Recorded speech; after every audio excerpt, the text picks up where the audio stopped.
Good afternoon, everyone. Good afternoon, sir. Good afternoon, sir. Good afternoon, sir. Good afternoon. Good afternoon, sir. Good So afternoon, sir. Last class में हम लोगों ने probability पे discussion start किया था, तो उसी को आगे कंटिन्यू करेंगे। तो लास्ट क्लास में जो हमने डिस्कस किया था, प्रोबेबिलिटी में जो बेसिक टर्मिनोलॉजी यूज होता है एंड किसी भी इवेंट का प्रोबेबिलिटी हम कैसे डिफाइन करते हैं, और उससे रिलेटेड कुछ क्वेश्चन भी डिस्कस किए गए थे। तो कल जो हमने प्रोबेबिलिटी डिस्कस किया था वो एक इवेंट के डिस्कस किया था। ये रैंडम एक्सपेरिमेंट परफॉर्म किया गया, एक इवेंट का प्रोबेबिलिटी बताइए। तो एक इवेंट का प्रोबेबिलिटी कैलकुलेट करने के लिए हमने कौन सा फॉर्मूला यूज किया था? Favourable by total, favourable outcomes by total outcomes, या favourable ways by total ways. Next, अगर एक से ज्यादा इवेंट्स होते हैं, कॉम्बिनेशन ऑफ इवेंट होते हैं, तो हम कैसे प्रोबेबिलिटी कैलकुलेट करेंगे। ठीक है, तो वही नेक्स्ट हम डिस्कस करेंगे, कॉम्बिनेशन ऑफ इवेंट्स। तो पहले देखते हैं कॉम्बिनेशन ऑफ इवेंट्स जो है, जो different type of combination of event हो सकते हैं, उनके बारे में डिस्कस करते हैं। यहाँ पे बेसिकली हम सेट नोटेशन यूज करते हैं, जो सेट थ्योरी में आप लोगों ने मैथमेटिक्स में पढ़ा होगा। तो कॉम्बिनेशन ऑफ इवेंट्स, पहला है ए यूनियन बी। इसका मतलब होता है ए एक इवेंट है, बी एक इवेंट है, ए यूनियन बी। ये इसको आप ऐसे भी लिख सकते हो, ए और बी। इसका मतलब है ए और बी। इसको ऐसे भी लिखा जा सकता है ए प्लस बी। इसका मतलब होता है ए और बी। जैसे कल भी बताया गया था, प्रोबेबिलिटी जब हम और की बात करते हैं तो और का मतलब एडिशन होता है।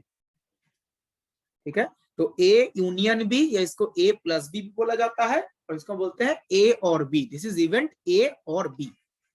अब इसका मतलब क्या है? इसका मतलब है आइदर इवेंट ए और इवेंट बी और both will occur. Event A और इवेंट बी, और दोनों भी हो सकता है। उसको हम बोलते हैं ए यूनियन बी और ए प्लस बी। ठीक है, या ए और बी बोलते हैं। इसका मतलब है आइदर ए और बी और बोथ। अगर हम वेन डायग्राम से इसको समझने की कोशिश करें, two events A and B, तो दो इवेंट्स के कॉरिस्पॉन्डिंग जो आउटकम्स है उसको ऐसे दो सर्कल से रिप्रेजेंट करना, like this. This is event ए, मतलब इवेंट ए के कॉरिस्पॉन्डिंग जो फेवरेबल आउटकम्स है वो इस सर्कल के अंदर है, और इवेंट बी के कॉरिस्पॉन्डिंग जो फेवरेबल आउटकम्स है वो इस सर्कल के अंदर है। ठीक है, तो सर्कल के अंदर फेवरेबल आउटकम्स है।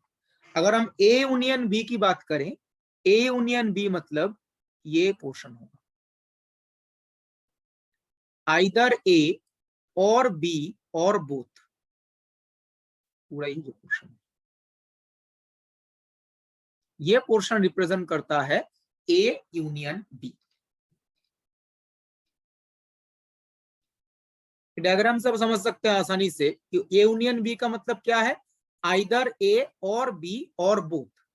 अगर आप देखें ये जो रीजन है, आइदर ए और बी और बोथ, ये जो कॉमन रीजन है ये बेसिकली बोथ को रिप्रेजेंट कर रहा है। बोथ मतलब दोनों इवेंट हो सकते हैं, ये जो कॉमन पोर्शन है। This is event A and event B both. तो ए इवेंट होगा और बी इवेंट होगा, या दोनों होंगे। तो जो शेडेड रीजन है, जो रेड लाइन से शेड किया है, वो ए यूनियन बी से रिप्रेजेंट कर रहा है, को रिप्रेजेंट करता है। और ये क्या है? ये कॉमन पोर्शन है। कॉमन पोर्शन का मतलब इवेंट ए और इवेंट बी दोनों होंगे। इस कॉमन पोर्शन में जो पॉइंट्स हैं उसके कॉरिस्पॉन्डिंग इवेंट ए भी होगा, इवेंट बी भी होगा। कल जो हमने म्यूचुअली एक्सक्लूसिव इवेंट डिस्कस किया था, तो क्या बोला गया था? म्यूचुअली एक्सक्लूसिव का मतलब है कोई भी कॉमन पॉइंट नहीं होगा। इस केस में ए बी म्यूचुअली एक्सक्लूसिव है या नहीं है? A and B Yes, sir. Mutually exclusive नहीं है। नहीं है। म्यूचुअली एक्सक्लूसिव का मतलब कॉमन पॉइंट नहीं होता। इसमें तो कॉमन रीजन है, मतलब कॉमन पॉइंट भी होगा। तो इस केस में ये म्यूचुअली एक्सक्लूसिव नहीं है, बिकॉज कॉमन रीजन एग्जिस्ट करता है, मतलब दोनों में कुछ कॉमन पॉइंट भी एग्जिस्ट करेंगे। तो they are not mutually exclusive. ठीक है, तो A and B are not mutually exclusive.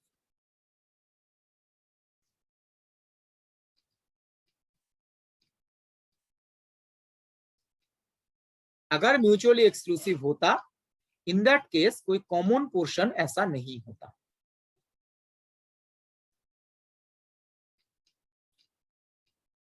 तो इसको हम बोलते हैं ए यूनियन बी। जो शेडेड रीजन है वो ए यूनियन बी को रिप्रेजेंट करता है। आगे बढ़ते हैं, नेक्स्ट वन, इसको बोलाता है ए इंटरसेक्शन बी। इस नोटेशन को बोलते हैं ए इंटरसेक्शन बी और ए इंटू बी। इसका मतलब क्या है, ए एंड बी, मतलब दोनों इवेंट होंगे।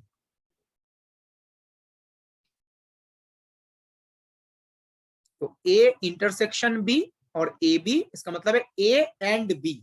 इसका मतलब क्या होता है, both event A and event, दोनों इवेंट होना चाहिए। एंड है, जैसा बोला गया था एंड जब होता है तो मल्टीप्लीकेशन का यूज करते हैं, देखिए एंड जब है तो ए और बी के बीच में क्या है, जिस मल्टीप्लीकेशन टाइप का साइन है, A and B.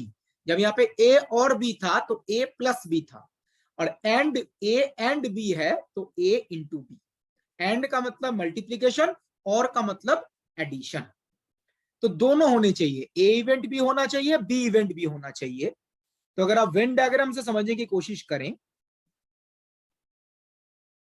Suppose A event के कॉरिस्पॉन्डिंग जो आउटकम्स हैं वो इस सर्कल के अंदर है, और बी इवेंट के कॉरिस्पॉन्डिंग जो आउटकम्स हैं वो इस सर्कल के अंदर है।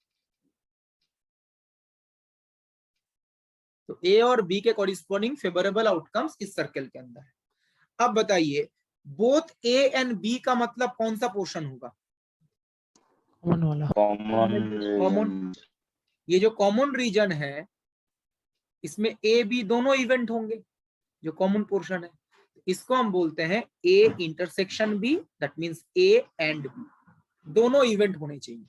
हम ऐसे आउटकम्स की बात करेंगे जिसमें दोनों इवेंट्स होंगे। तो ये जो शेडेड रीजन है जो कॉमन है दोनों में, इसमें इस रीजन में कोई भी आउटकम लेंगे तो ए इवेंट भी है होगा, बी इवेंट भी होगा, ए एंड बी और ए इंटरसेक्शन बी।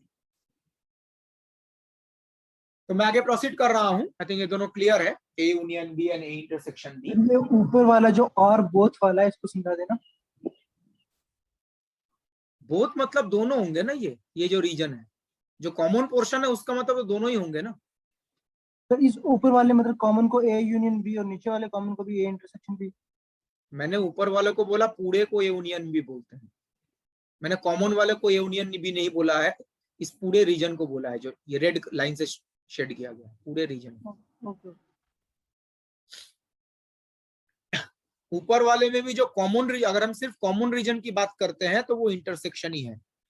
ये जो ग्रीन से मैंने शेड किया, अगर सिर्फ इस रीजन की बात करें तो ये ए इंटरसेक्शन बी है। ए यूनियन बी पूरा रीजन है जो रेड लाइन से शेड हुआ है।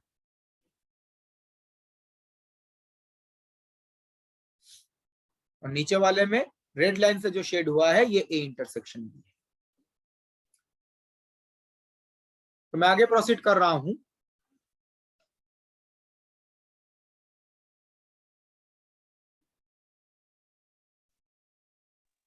सर अगर उसको वाइट रखेंगे तो इजियर होगा शायद, मतलब समझने इसको ऊपर वाले डायग्राम।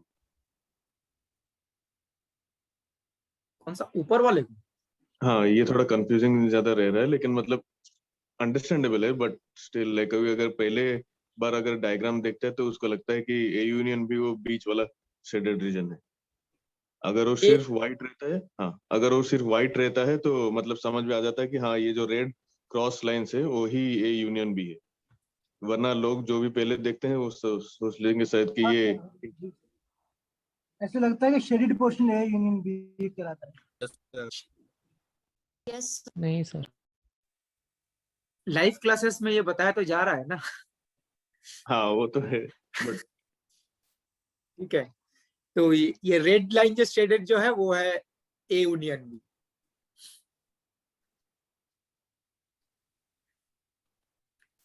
सो किसी ने बोला है ये कॉमन इंटरसेक्शन वाला भी म्यूचुअली एक्सक्लूसिव नहीं होगा, बिल्कुल। ये भी म्यूचुअल कॉमन पॉइंट अगर है तो म्यूचुअली एक्सक्लूसिव कभी नहीं हो सकता। जैसे यहाँ पर भी इन दोनों के बीच में कॉमन रीजन तो है ना, कॉमन रीजन होने का मतलब ये म्यूचुअली एक्सक्लूसिव नहीं होगा। ठीक है, तो next part,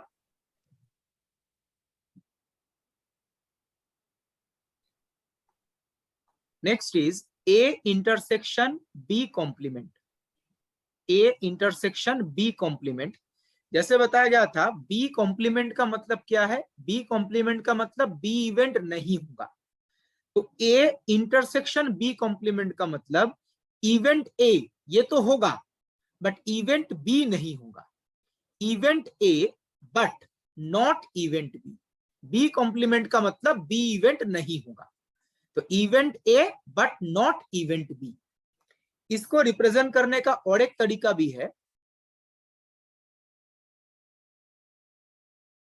A minus B. A minus B का मतलब भी यही है, A not B. A event होगा बट बी इवेंट नहीं होगा। इसको ऐसे भी लिख सकते हैं या ए माइनस बी ऐसे भी लिख सकते हैं। अगर हम वेन डायग्राम की बात करें, suppose this circle corresponds to A and this circle corresponds to B.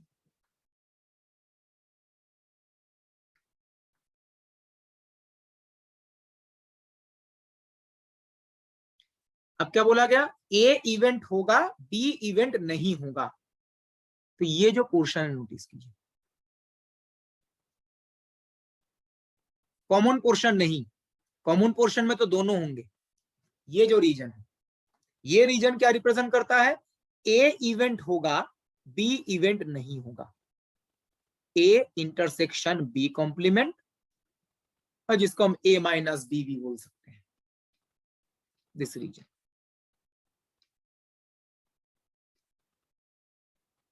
ये जो रीजन है जो रेड लाइन से शेड किया गया है, ये जो रीजन है, इस रीजन में अगर कोई आउटकम आप चूज करते हैं, इसमें ए इवेंट तो होगा बट बी इवेंट तो नहीं है, बी इवेंट तो यहां पर है। ध्यान रखिएगा कॉमन पोर्शन इंक्लूड नहीं करना है, बिकॉज कॉमन पोर्शन का मतलब ए बी दोनों होंगे। यहाँ पे बोला गया है ए इवेंट होगा बी इवेंट नहीं होगा। तो ये पोर्शन कॉमन पोर्शन नहीं लेना है, कॉमन पोर्शन लेंगे तो उसमें बी इवेंट होगा, तो ये नहीं लेना है, जस्ट ये पोर्शन। अब ये देखो, ये जो ए यूनियन बी कॉम्प्लीमेंट या ए माइनस बी है, इसको आप और एक तरीके से भी लिख सकते हैं। तो बता सकता है, इसको लिखने का और एक तरीका भी है mathematics minus A intersection B. बिल्कुल। ये जो लुक एट द पॉइंटर, ये पूरा ए को रिप्रेजेंट करता है। ये पूरा सर्कल जो है, जो मैं यहाँ पे पॉइंटर घुमा रहा हूं, ये पूरा ए को रिप्रेजेंट करता है। इस ए से अगर ये कॉमन पोर्शन आप माइनस कर देते हो, तो ए का जो एरिया है, इस एरिया से ये कॉमन एरिया अगर आप सब्ट्रैक्ट कर देते हैं, तभी तो ये रीजन आ जाएगा। तो ए का जो एरिया है, उससे हमें क्या माइनस करना है, जो कॉमन रीजन है, A minus A intersection B. तो ए माइनस बी को आप इस तरीके से भी रिप्रेजेंट कर सकते हैं। जब प्रोबेबिलिटी कैलकुलेट करना होगा तब भी आप ये रिलेशन यूज कर सकते हैं। मतलब आप यहाँ पे बोल पाएंगे probability of A intersection B complement, इसका जो प्रोबेबिलिटी होगा उसको आप क्या लिख सकते हो, probability of A minus probability of A union B. इसका प्रोबेबिलिटी, इस इवेंट का प्रोबेबिलिटी आप लिख सकते हो probability of A minus probability of A union B. Similarly next one, B intersection A complement. इसका मतलब क्या है, event B but not event A. Event B होना चाहिए बट ए इवेंट नहीं होना चाहिए। तो बी माइनस ए, इसको बी माइनस ए भी बोला जाता है। बी माइनस ए का मतलब बी इवेंट होगा, ए इवेंट नहीं होगा। इसको भी आप काफी आसानी से वेन डायग्राम से समझा सकते हैं। This is A, this is B.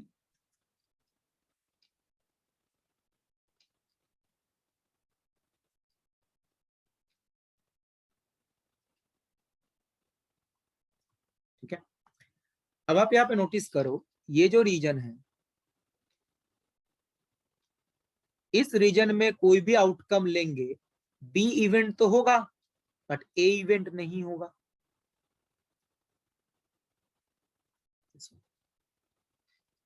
This region represents A complement, sorry एक ही बात है, कोई भी पहले लिखो, बी इंटरसेक्शन ए कॉम्प्लीमेंट। यहां पे भी कॉमन रीजन नहीं लिया गया है, बी इवेंट होगा बट ए इवेंट नहीं होगा। कॉमन रीजन लेते तो ए इवेंट भी होता, तो इस पोर्शन को नहीं कंसीडर किया गया। तो यहां पर भी आप देख सकते हैं ये जो बी माइनस ए या बी इंटरसेक्शन ए कॉम्प्लीमेंट है, इसको आप लिख सकते हो B minus the common region. जो बी का एरिया है उससे अगर आप कॉमन रीजन सब्ट्रैक्ट कर देते हैं तो आपको ये मिल जाएगा।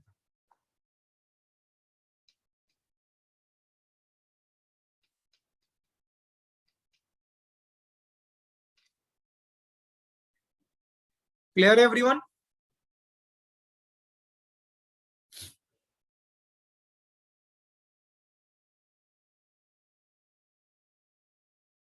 मैं आगे प्रोसीड कर रहा हूं।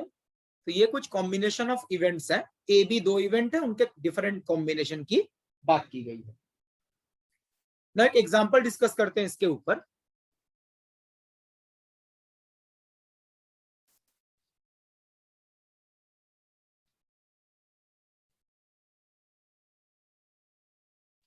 ये म्यूचुअली एक्सक्लूसिव कहां पर है? किसी पूछा ये म्यूचुअली एक्सक्लूसिव है ना?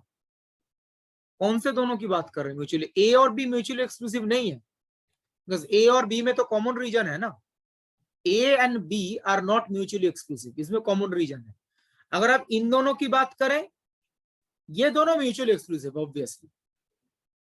ए ये इवेंट जो है A intersection B complement and B intersection A complement, ये दोनों तो म्यूचुअली एक्सक्लूसिव ही है, इनमें कोई कॉमन रीजन नहीं है। ए इंटरसेक्शन बी कॉम्प्लीमेंट मतलब ये area, B intersection A complement मतलब ये एरिया, ये दोनों म्यूचुअली एक्सक्लूसिव है। A and B mutually exclusive नहीं है, बिकॉज ए और बी में एक कॉमन रीजन एग्जिस्ट करता है, दिस वन। ठीक है, ये दो इवेंट जो है वो म्यूचुअली एक्सक्लूसिव है, ये इवेंट एंड ये इवेंट, ये म्यूचुअली एक्सक्लूसिव है।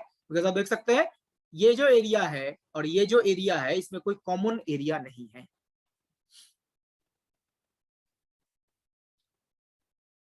So, one example on this combination of event, simple example discuss करते हैं।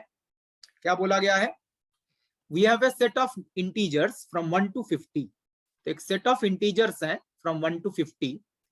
इनमें से कोई एक नंबर रैंडमली सिलेक्ट किया गया।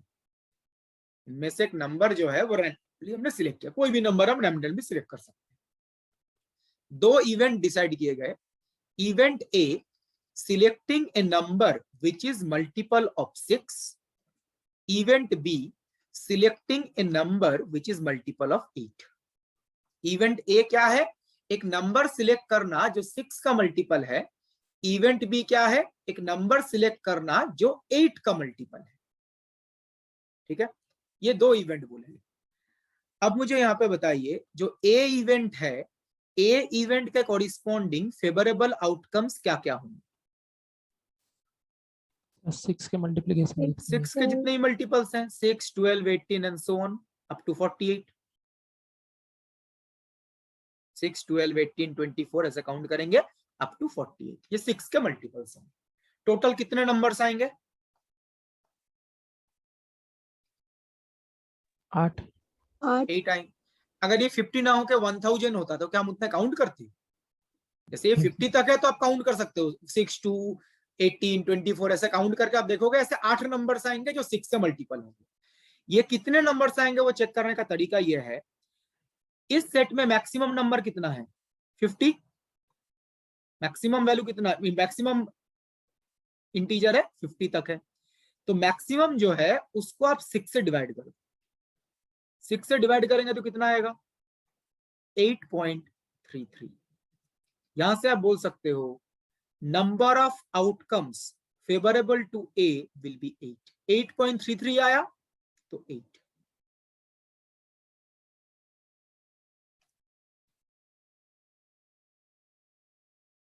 याद है हम लोगों ने एक जगह पे ग्रेटेस्ट इंटीजर फंक्शन के बारे में पढ़ा था। ग्रेटेस्ट इंटीजर फंक्शन क्या होता है? Greatest integer but not exceeding x। तो यहाँ पे मैक्सिमम वैल्यू कितना है? 50। तो 50 को 6 से डिवाइड करो, 8.33। 8.33 के लिए ग्रेटेस्ट इंटीजर क्या होगा? 8. 8 होगा। ठीक है, तो इस सेट के अंदर 8 नंबर्स ऐसे होंगे जो 6 से मल्टीपल है। ऐसा आप किसी भी नंबर के लिए कैलकुलेट कर सकते हो। जैसे बी इवेंट, बी इवेंट है, नंबर जो है वो 8 का मल्टीपल होना चाहिए, 8, 16, 24 एंड सो ऑन।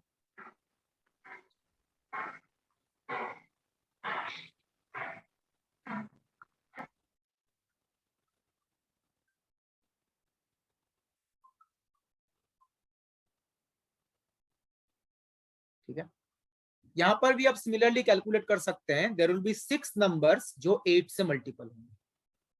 50 अपॉन 8 यह आएगा 6.25। Greatest integer not exceeding x is 6। तो बी इवेंट के कॉरिस्पॉन्डिंग फेवरेबल आउटकम्स कितने होंगे? 6 होंगे। ये तरीका इसलिए बताया जा रहा है, ये तो 1 to 50 है, इसलिए आप काउंट कर सकते हैं कितने नंबर्स मल्टीपल ऑफ 6 आएंगे, कितने नंबर्स मल्टीपल ऑफ 8 आएंगे। लेकिन अगर ये 1 to 1000 होता तो थोड़ी ना कैलकुलेट करते, मतलब काउंट करना पॉसिबल थोड़ी ना है। 1 से लेकर 1000 तक 6 के मल्टीपल होंगे। तो ये तरीका आसान है। मैक्सिमम जो इंटीजर है यहाँ पर सेट के अंदर, उसको आप 6 से 8 से डिवाइड कीजिए, जो भी आएगा उसके कॉरिस्पॉन्डिंग ग्रेटेस्ट इंटीजर कैलकुलेट कीजिए, उससे आपको नंबर ऑफ फेवरेबल आउटकम्स पता चल जाएगा। ठीक है, अब बताइए ये दोनों इवेंट क्या म्यूचुअली एक्सक्लूसिव है? नो। नहीं। ये दोनों इवेंट एक साथ हो सकते हैं कब? 48 नहीं हो। जब 24 और 48 आएगा। दो इवेंट एक साथ होने का मतलब क्या है? यहाँ पर ए इवेंट होने का मतलब मल्टीपल्स ऑफ 6, बी इवेंट होने का मतलब मल्टीपल ऑफ 8। सपोज आपने एक ऐसा नंबर चूज किया जो 6 और 8 दोनों का मल्टीपल हो। आपने ऐसा एक नंबर इस सेट से चूज किया जो 6 का भी मल्टीपल है, 8 का भी मल्टीपल है, तो ए इवेंट बी इवेंट तो दोनों होंगे ना। तो यहाँ पे ये म्यूचुअली एक्सक्लूसिव नहीं है, ध्यान रखिएगा। ऐसे भी नंबर इस सेट में एग्जिस्ट करेंगे जो 6 एंड 8 दोनों से मल्टीपल हो, दोनों का मल्टीपल। अगर दोनों का मल्टीपल है तो म्यूचुअली एक्सक्लूसिव थोड़ी ना है, are not mutually exclusive.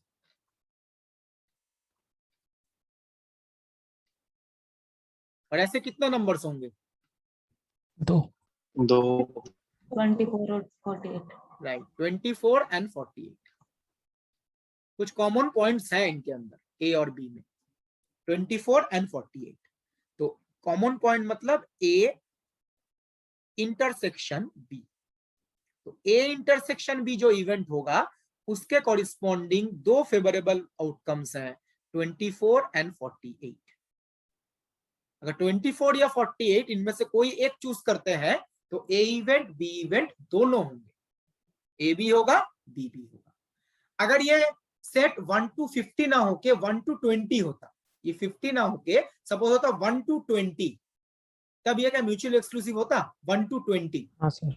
Yes sir. तब म्यूचुअल एक्सक्लूसिव होता, बिकॉज 24, 48, 20 के अंदर तो नहीं आएगा 1 to 20। तो ये इस स्पेस, इस नंबर के सेट पे भी डिपेंड करता है। ऑलवेज जरूरी नहीं है जो इवेंट है इवेंट भी म्यूचुअली एक्सक्लूसिव ना हो। ये अगर हम सेट चेंज कर देते हैं, 1 to 50 ना करके 1 to 20 कर देते हैं, तब तो ये कॉमन पॉइंट आएगा ही नहीं 1 to 20 के बीच में, तब ये म्यूचुअली एक्सक्लूसिव होगा। अब ये काउंट कैसे करेंगे? आसान तरीका क्या है? जैसे दो नंबर्स आए कॉमन, 50 डिवाइडेड बाई 6 और 8 का एलसीएम कितना होगा? 24. 24। 6 और 8 के एलसीएम से डिवाइड कीजिए, ये कितना आएगा? 2 पॉइंट समथिंग देखिए आ जाएगा, 2 पॉइंट आई थिंक 08 कुछ आएगा ऐसा।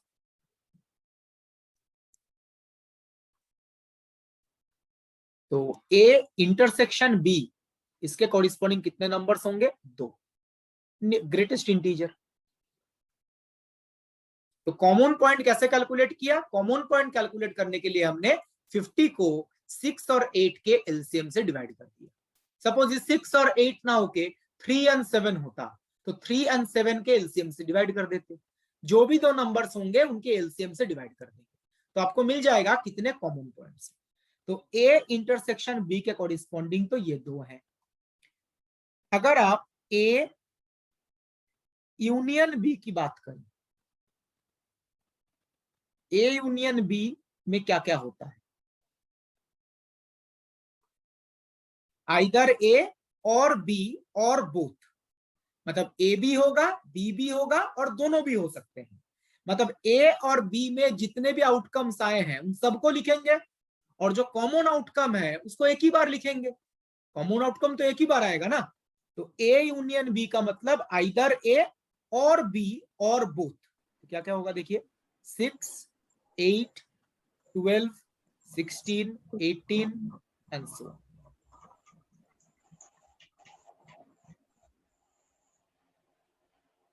Up to 40।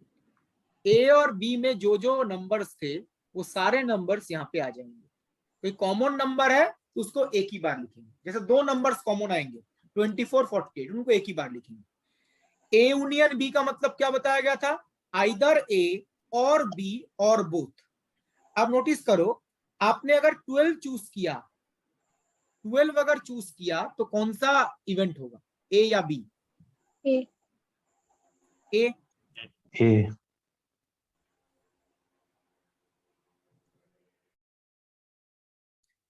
तो अगर 12 आया तो ए इवेंट होगा। सपोज अगर आया 16 तो कौन सा इवेंट होगा, बी बी। बी इधर बी ए और बी, और अगर 24 आया तो दोनों इवेंट होंगे, दोनों ए इंटरसेक्शन बी। आइदर ए और बी और बोथ, यूनियन बी का मतलब यही था। तो आइदर ए 12 आएगा तो सिर्फ ए, और बी 16 आएगा तो बी इवेंट, और 24 आएगा तो दोनों होंगे। तो आइदर ए और बी और बोथ, उसको ए यूनियन बी बोल दिया गया। ठीक है, ऐसे ही मैं आगे प्रोसीड कर रहा हूं, ए माइनस बी या ए इंटरसेक्शन बी कॉम्प्लीमेंट, जिसको हम ए माइनस बी बोल रहे थे। जो ए माइनस बी है इसके कॉरिस्पॉन्डिंग फेवरेबल आउटकम्स क्या क्या होंगे, इसका मतलब क्या बताया गया था, 6 इवेंट 6, ए वाले हैं। 12, 6, 24 48 नहीं आएंगे। 24 नहीं आएगा और 48। 16, 12, 18, 24 नहीं आएगा, 30, 36, 42। इवेंट ए होगा, बी इवेंट नहीं होना चाहिए। जो कुछ देर पहले बताया गया था, ये जो क्वांटिटी है ए माइनस बी, ये बेसिकली रिप्रेजेंट करता है ए माइनस जो कॉमन पॉइंट है। सेट ऑफ ए है उससे ये कॉमन पॉइंट माइनस कर देंगे। तो देखिए हमने ए ऑलरेडी कैलकुलेट किया था, ए के कॉरिस्पॉन्डिंग ये पॉइंट्स हैं, इससे क्या माइनस करेंगे, जो कॉमन पॉइंट्स हैं वो माइनस कर देंगे। तो ए वाले जो आउटकम्स है उनसे कॉमन आउटकम्स अगर माइनस कर दें तो यही आएगा, इसको बोलेंगे ए इंटरसेक्शन बी कॉम्प्लीमेंट। इसी तरीके से आप बी इंटरसेक्शन ए कॉम्प्लीमेंट भी कैलकुलेट कर सकते हैं। It is B minus A, B event होगा, ए इवेंट नहीं होगा। तो इसके कॉरिस्पॉन्डिंग फेवरेबल आउटकम्स होंगे 8, 16, 24 नहीं आएगा, 32, 40, 42 48 भी नहीं आएगा, बिकॉज 48 कॉमन पॉइंट में है। तो बी का जो सेट था ना उससे जस्ट कॉमन पॉइंट माइनस कर दीजिए। कॉमन पॉइंट मतलब 24 and 48। This is set B minus common point. Common points दो है इस केस में। एग्जांपल क्लियर है everyone?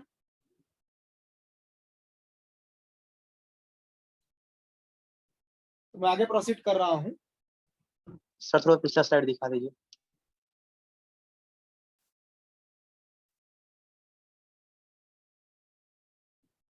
Okay sir. Right, sir. So next जो हम डिस्कस करेंगे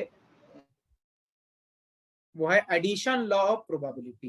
हमने कॉम्बिनेशन ऑफ इवेंट की बात की, उसी से रिलेटेड है एडिशन लॉ, और उसके बाद मल्टीप्लिकेशन लॉ ऑफ प्रोबेबिलिटी।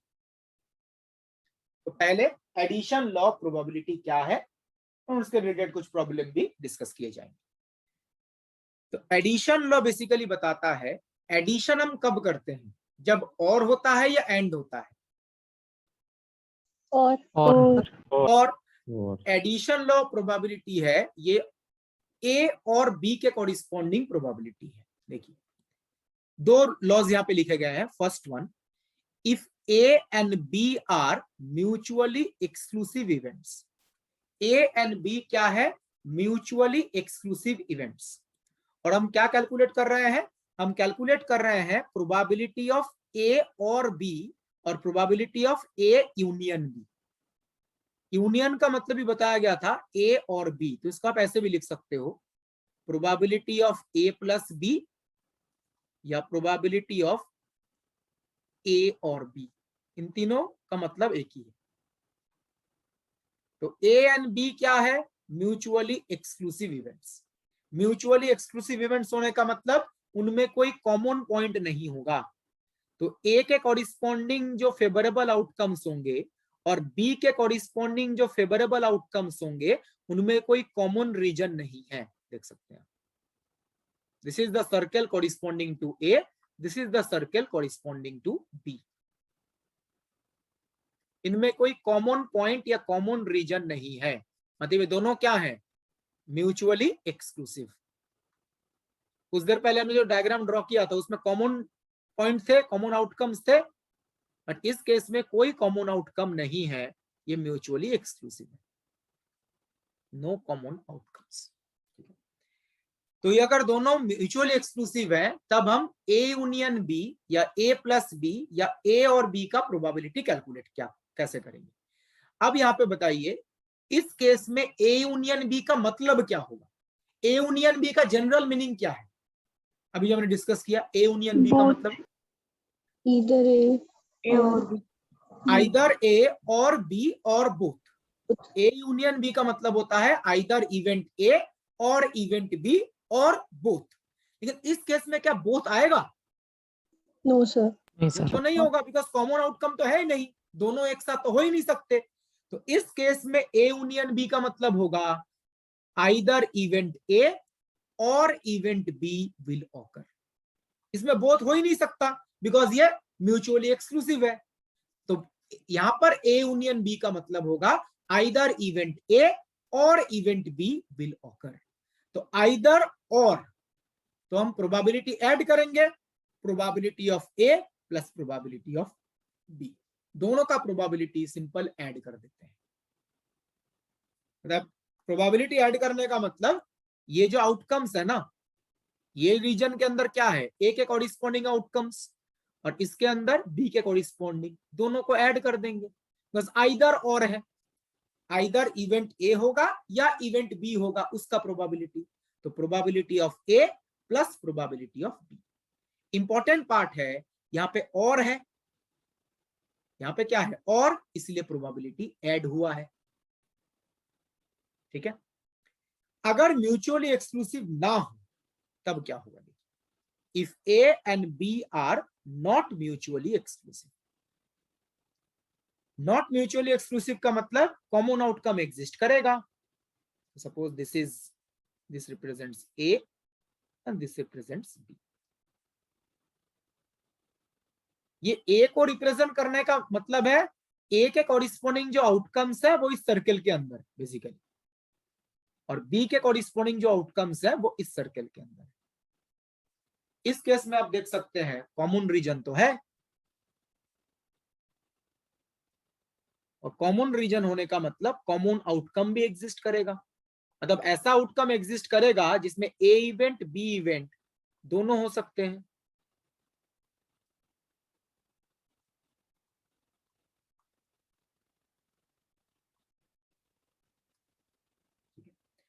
अब बताइए इस केस में ये जो ए यूनियन बी है, ए यूनियन बी या probability of A plus B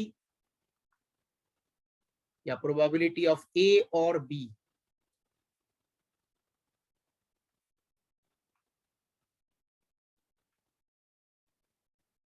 तीनों का मतलब सेम ही है।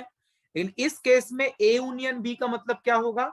आइदर ए और बी और बोथ विल ऑकर। इस केस में बोथ भी आ सकता है, बिकॉज यहां पर कॉमन आउटकम्स है ना, कॉमन रीजन है, मतलब दोनों इवेंट एक साथ भी हो सकते हैं।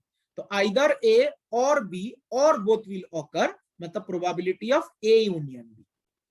अब देखिए यहां पर भी तो और है ना, बीच में क्या आया है? और है, और का मतलब प्रोबेबिलिटी ऐड होना चाहिए। तो देखिए यहां पर probability of A plus probability of B, दोनों का प्रोबेबिलिटी ऐड करेंगे। अब ऐड करने पे दिक्कत क्या हो रहा है? देखिए प्रोबेबिलिटी ऑफ ए, मतलब ये जो ए के कॉरिस्पॉन्डिंग आउटकम्स हैं इनको, एंड बी के कॉरिस्पॉन्डिंग जो आउटकम्स हैं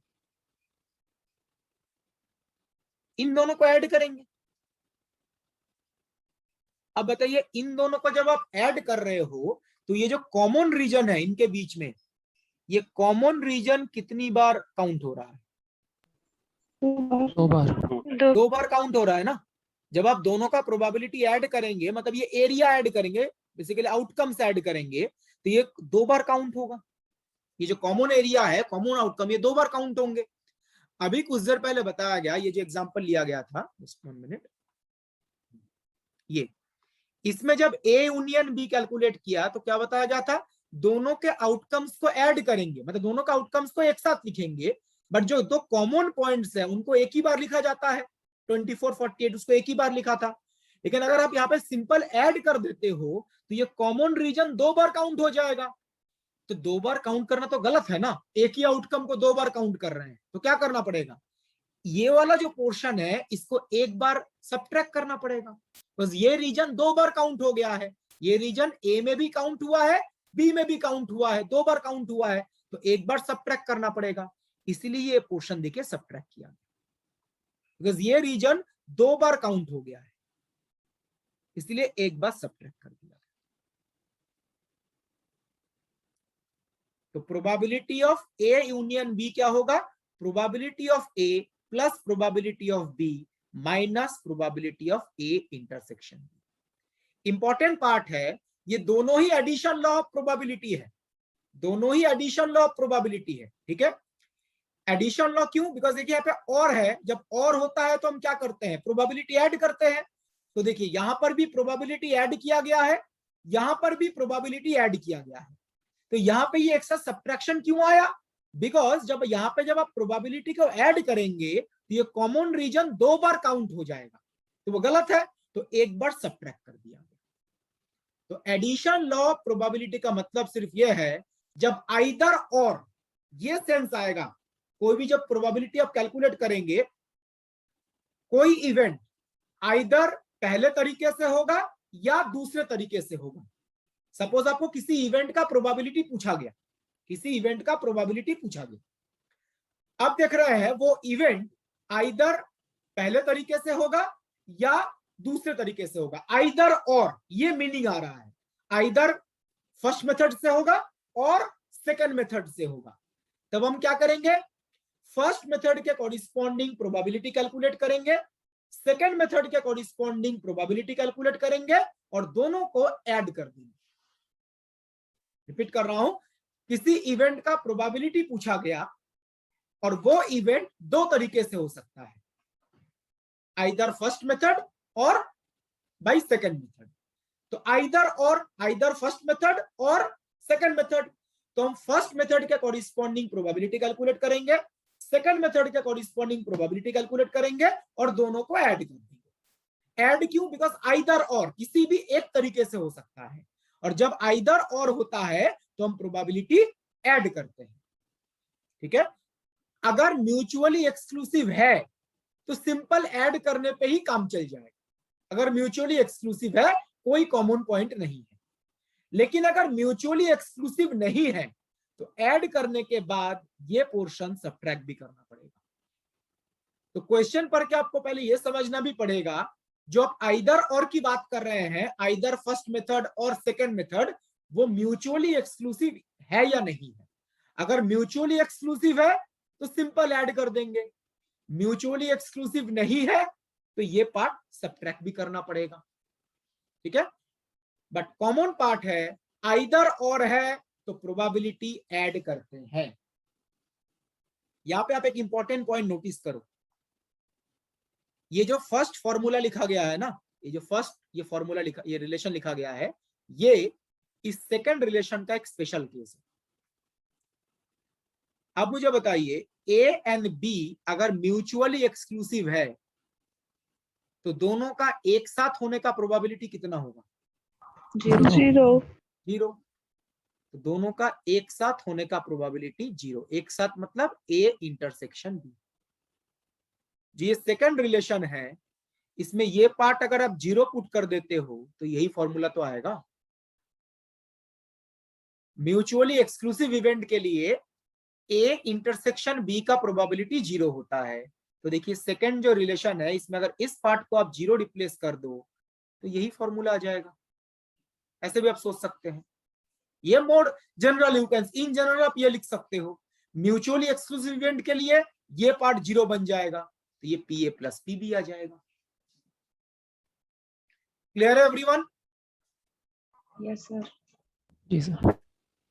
तो इसके रिलेटेड एक दो क्वेश्चन डिस्कस करते हैं, कुछ एग्जांपल डिस्कस करते हैं। इसमें म्यूचुअली एक्सक्लूसिव आएगा, इसी में म्यूचुअली एक्सक्लूसिव नहीं आएगा। दोनों को आइडेंटिफाई करना इंपॉर्टेंट है क्वेश्चंस को। तो फर्स्ट क्वेश्चन,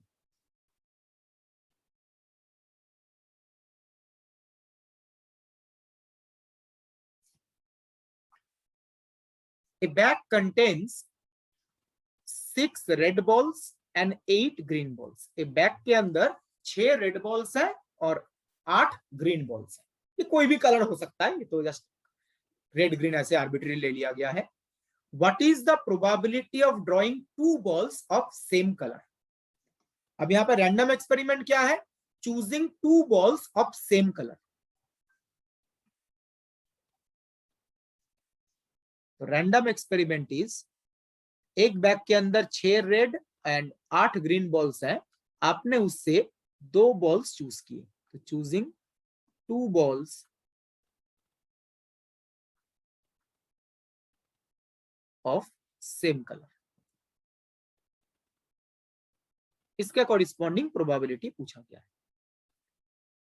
अब सेम कलर बोल दिया गया, एग्जैक्टली क्या कलर होगा ऐसा कुछ बोला गया है? नहीं सर।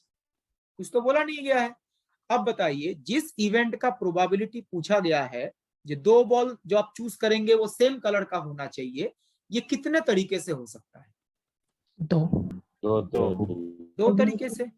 आइदर आपने 2 रेड बॉल चूज किए, सेम कलर बोला गया है, रेड ग्रीन तो कुछ भी हो सकता है ना। आइदर आपने 2 रेड बॉल चूज किए, choosing 2 red balls,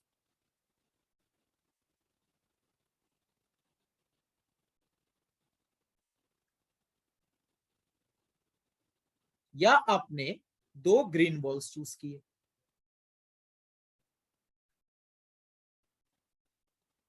choosing 2 green balls.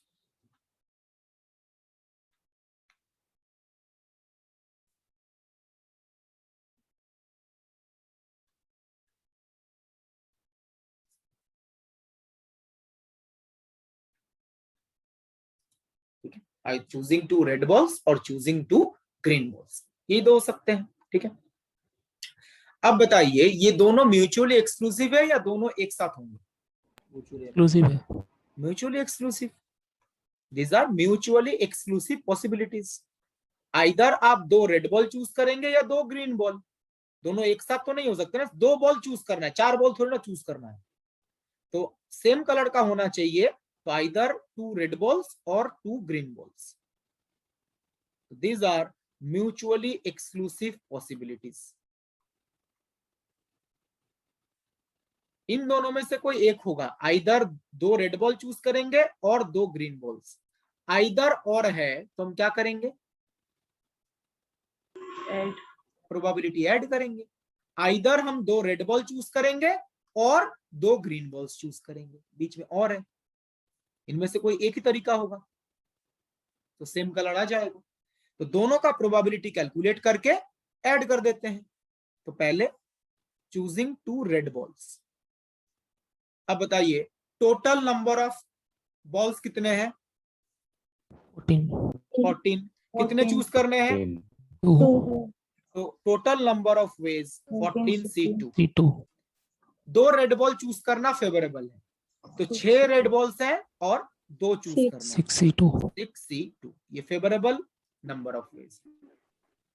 Similarly दूसरा जो पॉसिबिलिटी है, 2 ग्रीन बॉल चूज करना है, इसका प्रोबेबिलिटी 8 ग्रीन बॉल्स है, तो 8C2 favourable number of ways by total number of ways तो सेम ही होगा 14C2। और फाइनल आंसर क्या होगा? इन दोनों को ऐड कर देंगे। इनमें से कोई आइदर दिस और दिस है ना, सिंपल दोनों का प्रोबेबिलिटी ऐड कर देंगे, ये रिक्वायर्ड प्रोबेबिलिटी। तो दोनों का प्रोबेबिलिटी अलग अलग कैलकुलेट किया, फिर दोनों को ऐड कर दिया, you get the answer. Final answer is 43/91।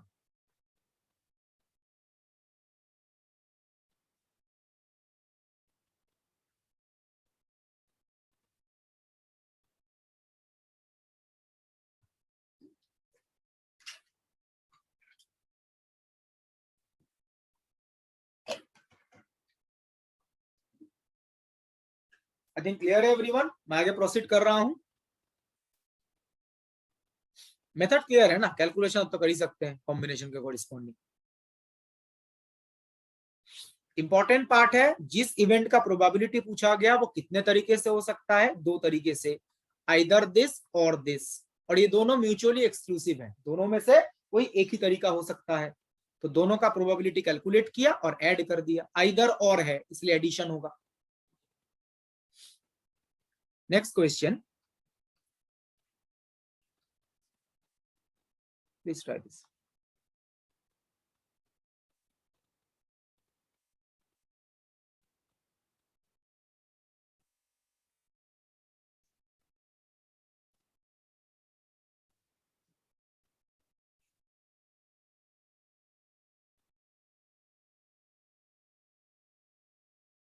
Question में क्या बोला गया देखिए, 1 number is selected at random from the set 1 to 40। एक नंबर रैंडमली सिलेक्ट किया गया फ्रॉम 1 to 40 इस सेट में, ठीक है।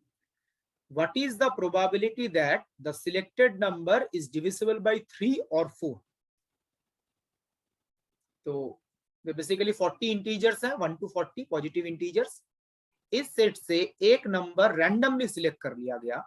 What is the probability the selected number is divisible by 3 और 4? जो सिलेक्टेड नंबर है वो 3 और 4 से डिविजिबल होगा, इसका प्रोबेबिलिटी। अब देखिए, नो 0.5, राइट, 0.5 आंसर है। तो यहाँ पे 3 और 4 देखिए, 3 और 4 ये ऐसा नहीं दिख रहा है ए और बी, जो अभी हमने डिस्कस किया, ए और बी। तो यहां पर हम 2 इवेंट डिफाइन करते हैं। Event A, selecting A number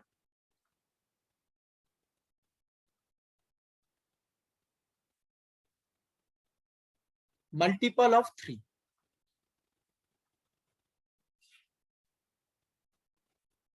एक नंबर सिलेक्ट करना जो 3 का मल्टीपल है, सपोज ये ए इवेंट है,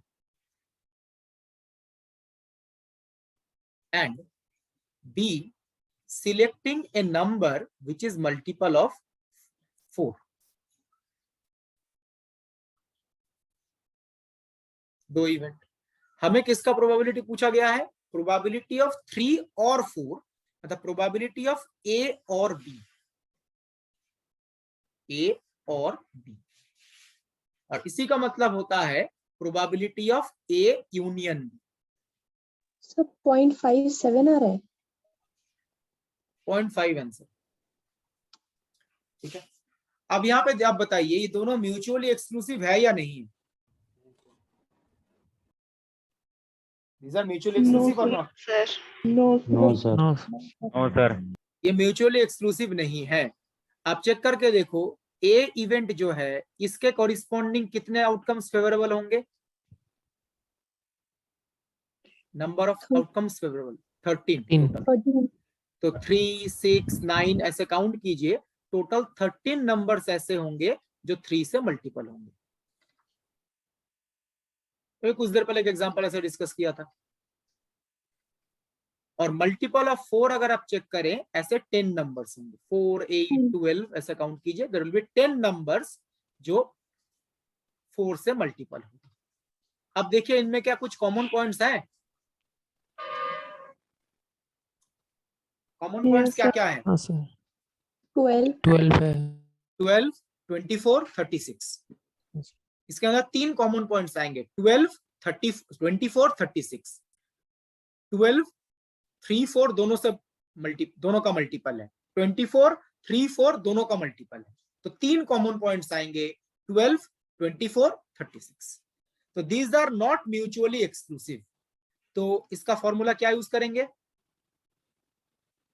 probability of A, plus probability B बिल्कुल सही, Minus B. Minus intersection B. Probability of A.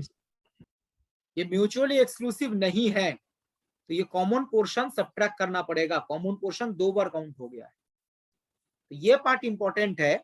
ये म्यूचुअली एक्सक्लूसिव नहीं है, आइडेंटिफाई कर, उसके अकॉर्डिंग फॉर्मूला यूज होगा।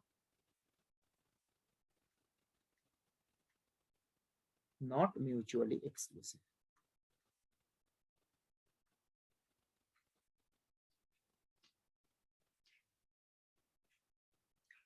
तो कैलकुलेट करते हैं probability of event A. Total outcomes कितने हैं? 40. 40। और ए के कॉरिस्पॉन्डिंग फेवरेबल आउटकम्स कितने हैं? 13. 13। Similarly probability of B, total outcomes 40 और बी के corresponding favourable outcomes 10। Favourable by total minus नीचे 40 और कॉमन पॉइंट्स कितने थे? 3. 3। 12, 24, 36। ये कैलकुलेट कीजिए, इट इज 1/2। 1/2 ये कॉमन पार्ट माइनस करना पड़ेगा, बिकॉज ये पार्ट पीए पीबी में 2 बार काउंट हो गया है। 12, 24, 36 ये दोनों में काउंट हुआ है, इसलिए एक बार माइनस करना पड़ेगा। यहाँ पे भी हमने वही तरीका यूज किया, फेवरेबल बाय टोटल। ये ऊपर वाला क्या है? Favourable outcome. नीचे वाला क्या है? Total outcomes. Clear everyone?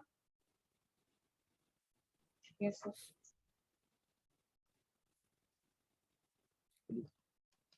लिख देता हूं मैं यहाँ पर, ए इंटरसेक्शन बी, इसके अंदर 3 नंबर्स हैं, 12, 24, 36, इसलिए 3/40 आया है।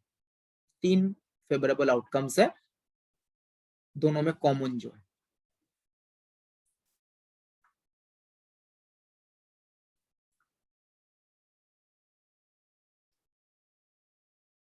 तो मैं आगे प्रोसीड कर रहा हूं।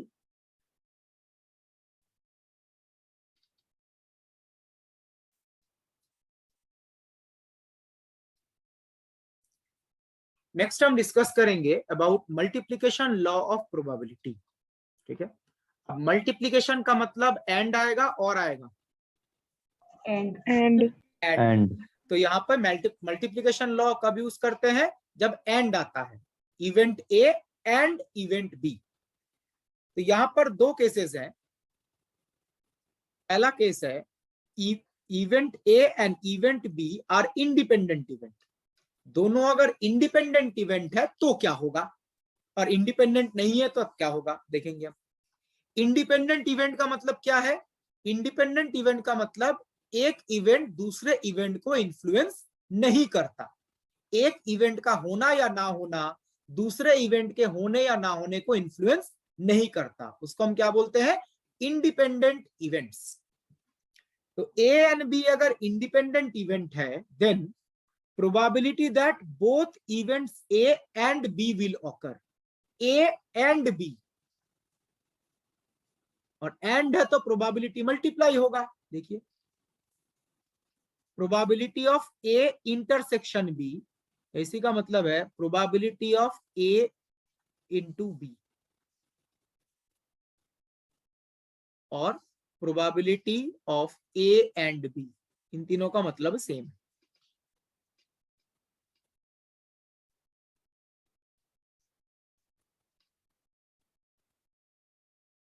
तो क्या हुआ देखिए, probability that both event A and event B will occur is equal to probability of A into probability of B। दोनों इवेंट इंडिपेंडेंट है, एक इवेंट का प्रोबेबिलिटी दूसरे को इन्फ्लुएंस नहीं करेगा, तो दोनों का सिंपल मल्टीप्लिकेशन कर दिया। मल्टीप्लिकेशन कब आएगा? जब एंड है, ए एंड बी, एंड है तो मल्टीप्लिकेशन, और जस्ट दोनों का प्रोबेबिलिटी मल्टीप्लाई कर देंगे, बिकॉज एक का प्रोबेबिलिटी दूसरे को इन्फ्लुएंस और एक इवेंट दूसरे को इन्फ्लुएंस नहीं करता। लेकिन अगर इंडिपेंडेंट ना हो, डिपेंडेंट हो, तब क्या होगा? If A and B are not independent events, A and B independent event नहीं है, अगर एक इवेंट का होना या ना होना दूसरे इवेंट को इन्फ्लुएंस करेगा।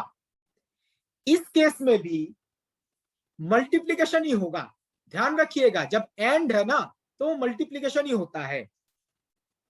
तो probability that both events A and B will occur, A and B, तो यहां पर भी प्रोबेबिलिटी मल्टीप्लाई होगा, बट नोटेशन में थोड़ा डिफरेंस है। देखिए क्या, probability of A intersection B आप ये लिख सकते हैं। ये कब लिखेंगे? ए एंड बी डिपेंडेंट है, मतलब एक इवेंट का होना ना होना दूसरे को इन्फ्लुएंस करेगा। ये फॉर्मूला तब यूज करेंगे जब इवेंट ए पहले होगा,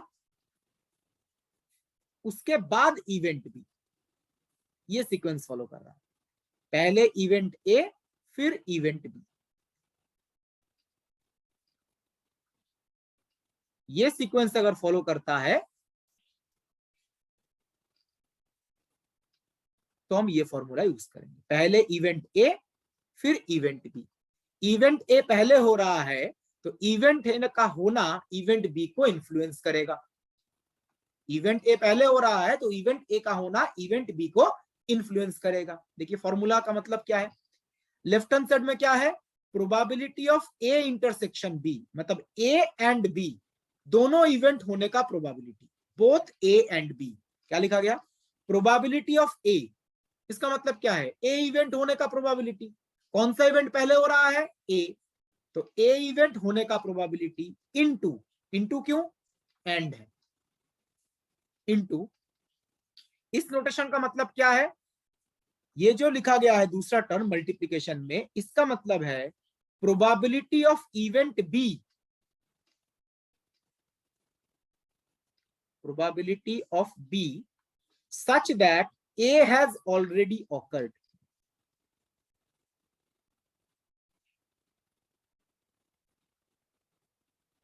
Such that A has already occurred.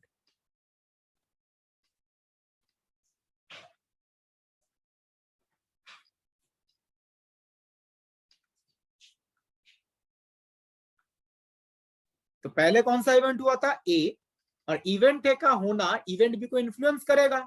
Influence करने का मतलब क्या है? इवेंट बी का जो प्रोबेबिलिटी है वो भी तो इन्फ्लुएंस्ड होगा इवेंट ए से। तो इवेंट ए पहले हो रहा है तो इवेंट ए होने का प्रोबेबिलिटी, और इसका मतलब क्या है? ये प्रोबेबिलिटी ऑफ इवेंट बी है under the condition A has already awkward. A event हो चुका है, उस कंडीशन में बी इवेंट होने का प्रोबेबिलिटी, और इस टाइप के प्रोबेबिलिटी को बोलते हैं कंडीशनल प्रोबेबिलिटी। जो ए इवेंट हो चुका है, इस कंडीशन में बी इवेंट का प्रोबेबिलिटी। कल जब हमने इंडिपेंडेंट इवेंट डिस्कस किया था, वहां पे हमने डिपेंडेंट इवेंट का भी एक एग्जांपल डिस्कस किया था। यहाँ पे ये डिपेंडेंट इवेंट है, इवेंट ए का होना इवेंट बी को इन्फ्लुएंस कर रहा है, तो इवेंट बी का प्रोबेबिलिटी इवेंट ए के होने के ऊपर डिपेंड करता है। इसका मतलब क्या हुआ? इवेंट बी का probability under the condition event A has already awkward, event A हो चुका है, इस कंडीशन में इवेंट बी का प्रोबेबिलिटी। सिमिलरली जो दूसरा फॉर्मूला यहां पे लिखा गया है, ये भी क्या रिप्रेजेंट करता है? दोनों इवेंट होने का प्रोबेबिलिटीज, ए एंड बी दोनों इवेंट होंगे उसका प्रोबेबिलिटी। डिफरेंस सिर्फ क्या है, इसमें इवेंट बी पहले हो रहा है, इसमें पहले event B then event A. तो यहां पे इवेंट बी का होना इवेंट ए को इन्फ्लुएंस करेगा।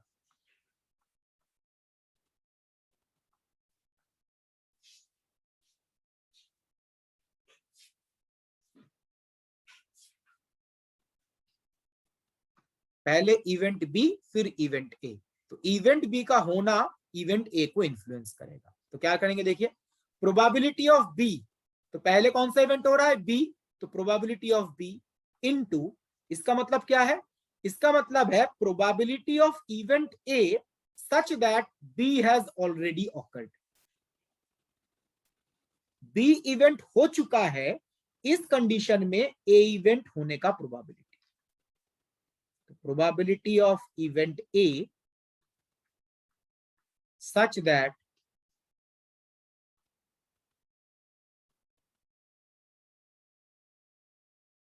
B has already occurred। B event हो चुका है, इस कंडीशन में A इवेंट होने का प्रोबेबिलिटी। इस टाइप के प्रोबेबिलिटीज को हम क्या बोलते हैं, कंडीशनल प्रोबेबिलिटी। और कंडीशनल प्रोबेबिलिटी कब आता है, जब इवेंट्स इंडिपेंडेंट नहीं होते हैं।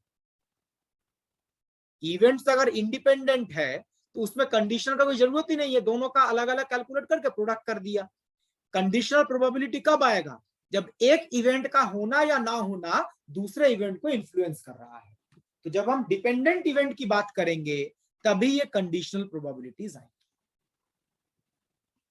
बट दोनों रिलेशन है, ये ऊपर वाला जो रिलेशन है और नीचे वाला जो रिलेशन, इसमें कॉमन क्या है, यहां पे है बोथ ए एंड बी, इसलिए प्रोबेबिलिटी मल्टीप्लाई हुआ है, P A into P B, P A into this, because यहाँ पे एंड आया है।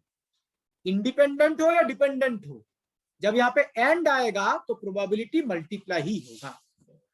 इंडिपेंडेंट है तो P A into P B, और डिपेंडेंट है तो इस तरीके से मल्टीप्लीकेशन आएगा।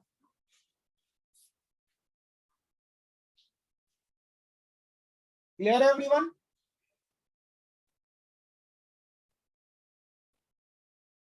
ये डिपेंडेंट इवेंट जो, इसका कल एग्जांपल डिस्कस किया था ना, इस टाइप के प्रोबेबिलिटीज कैसे कैलकुलेट करते हैं।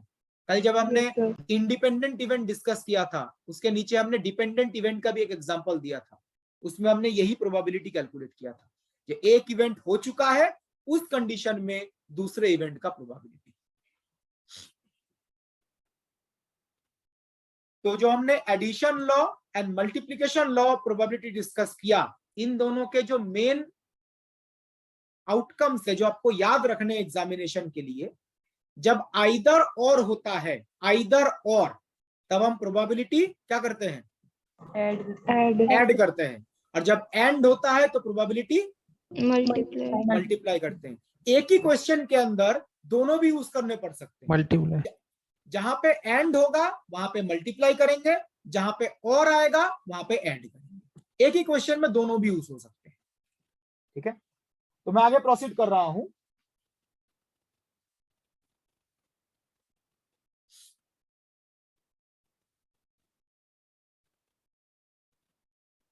Please read the question and try to solve it.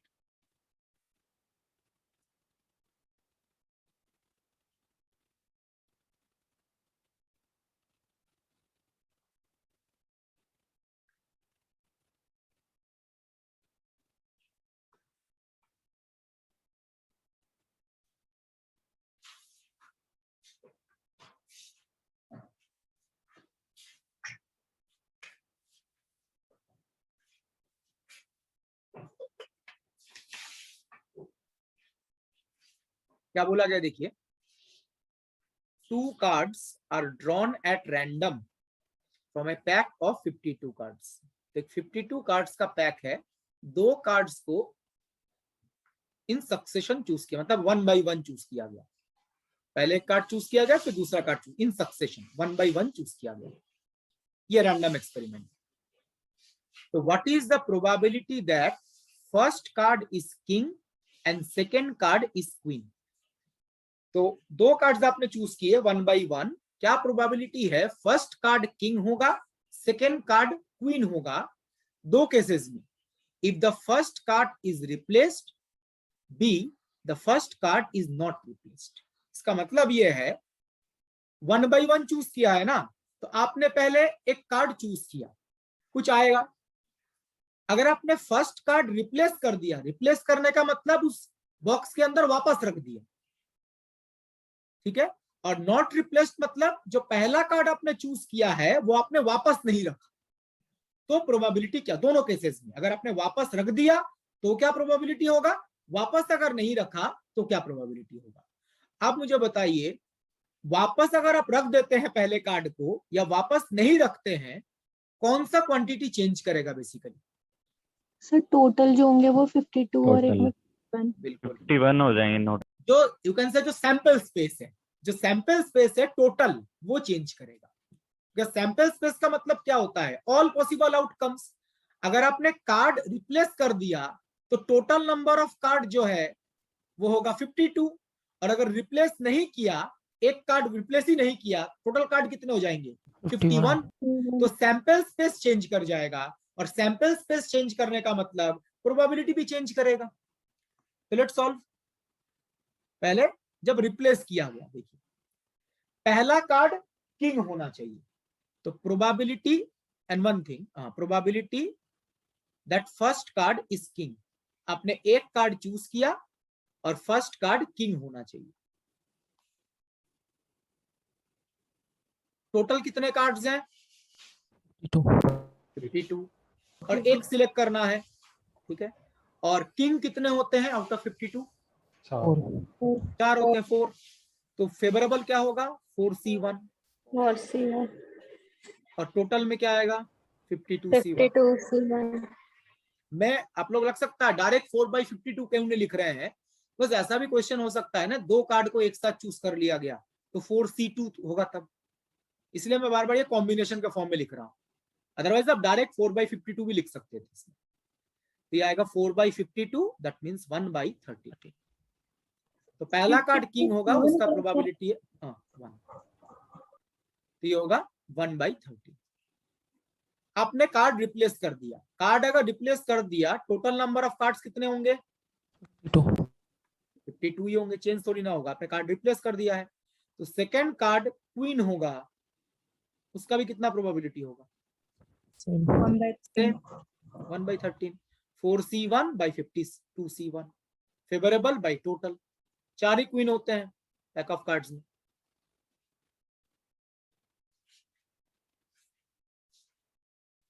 तो बताइए फाइनल जो रिजल्ट होगा उसमें ये दोनों प्रोबेबिलिटीज ऐड करेंगे या मल्टीप्लाई करेंगे, मल्टीप्लाई। मल्टीप्लाई। देखिए फर्स्ट कार्ड किंग होना चाहिए एंड सेकंड कार्ड क्वीन होना चाहिए, बीच में एंड है, तो एंड है तो प्रोबेबिलिटी मल्टीप्लाई करेंगे, 1/13 इंटू 1/13 1/16, 116 सॉरी 1/116। मल्टीप्लाई क्यों किया, क्लियर है ना। अगर हम रिप्लेस नहीं करते हैं तो फर्स्ट कार्ड किंग होगा, यह प्रोबेबिलिटी तो सेम रहेगा। तो फर्स्ट कार्ड इज किंग, ये 1/13 ही होगा। चेंज होगा सेकेंड कार्ड क्वीन होगा, उसके probability, because sample space change हो जाएगा, तो ये तो होगा 1/13। जब आपने रिप्लेस नहीं किया, टोटल नंबर ऑफ कार्ड 51 हो जाएंगे, तो सेकेंड कार्ड क्वीन होना चाहिए, कितना होगा probability, anyone? 4/51। 4/51। Right, 4/51 favourable 4C1, total 51C1। Sample space change हो गया टोटल जो है, तो 4/51। फाइनल रिजल्ट इन दोनों का मल्टीप्लिकेशन, एंड है इसलिए प्रोबेबिलिटी मल्टीप्लाई कर रहे हैं। तो फर्स्ट कार्ड किंग होगा, सेकेंड कार्ड क्वीन होगा, उसका प्रोबेबिलिटी होगा 1/13 इंटू 4/51। कितना आ रहा है, 4/663। 4/663। 4/663 बिल्कुल। देखिए कार्ड रिप्लेस कर रहा है या नहीं कर रहे हैं, इसके ऊपर आंसर चेंज हो रहा है।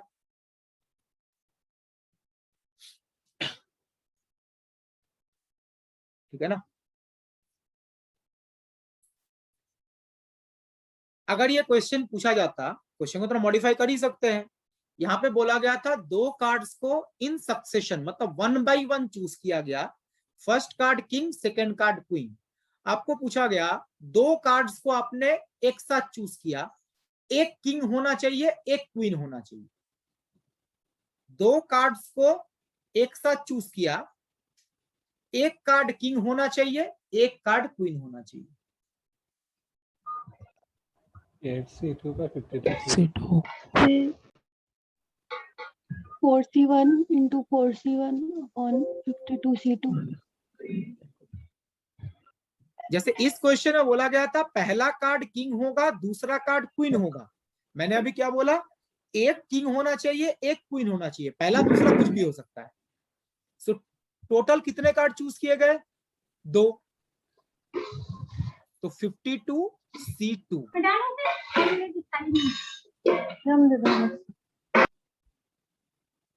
एक किंग होना चाहिए, एक क्वीन होना चाहिए। तो 4C1 4 किंग एक चूज करना है, एंड एक क्वीन होना चाहिए, 4 क्वीन है एक सिलेक्ट करना है। This will be the probability. ये कैलकुलेट करके देखिए, ये आएगा 8/663।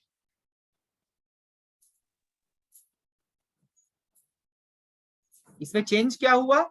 इसमें चेंज हुआ है हमने दो कार्ड को एक साथ चूज किया, एक किंग होना चाहिए, एक क्वीन होना चाहिए। किसी ने आंसर बताया 8C2 by 50C2। 8C2 नहीं होगा ना, बिकॉज एक किंग एक क्वीन आना चाहिए ना। अगर आप 8C2 लिखते हैं उसमें एक किंग एक क्वीन आएगा, जरूरी थोड़ी ना है, दो किंग भी तो आ सकते हैं। तो एक किंग आना चाहिए, एक क्वीन आना चाहिए। तो किंग वाला पार्ट अलग, 4 किंग है एक सिलेक्ट करेंगे 4C1, 4 क्वीन है एक सिलेक्ट करेंगे 4C1। 8C2 का मतलब होगा दो किंग भी हो सकते हैं, दो क्वीन भी हो सकता है, एक किंग एक क्वीन भी हो सकता है। हमें एक किंग एक क्वीन चाहिए, इसलिए दोनों का अलग अलग कैलकुलेशन होगा। और मल्टीप्लाई क्यों किया ऊपर? एंड एक किंग होना चाहिए एंड एक क्वीन होना चाहिए, इसलिए मल्टीप्लाई किया गया है। समझ में आया ये एवरीवन? Yes sir. हाँ सर। मैं आगे प्रोसीड कर रहा हूं। Excuse me sir. हाँ बताइए। सर इसमें भी नॉट रिप्लेस्ड वाला होगा केस? इसमें तो दोनों एक साथ चूज कर रहे हैं ना, सक्सेशन में थोड़ी ना है, एक ही बार में चूज कर रहे हैं ना। पिछले वाले में तो 1 by 1 था, हाँ हाँ इसलिए यहाँ पे तो रिप्लेस करने का जरूरत ही नहीं है ना, कुछ एक ही बार तो हो रहा है। हाँ सर ठीक है। तो 2 cards are drawn together।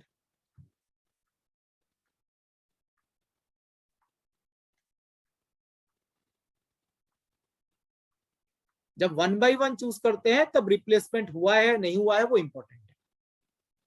और ये किस चीज का प्रोबेबिलिटी है? प्रोबेबिलिटी दैट एक कार्ड किंग होगा, एक क्वीन होगा। फर्स्ट सेकंड कुछ भी हो सकता है, एक किंग दूसरा क्वीन। यहाँ पे तो फर्स्ट सेकंड की बात ही नहीं है ना, बिकॉज दोनों को एक साथ चूज कर रहे हैं। फर्स्ट सेकंड की बात तब आती जब हम एक एक करके चूज करते, इसका प्रोबेबिलिटी है।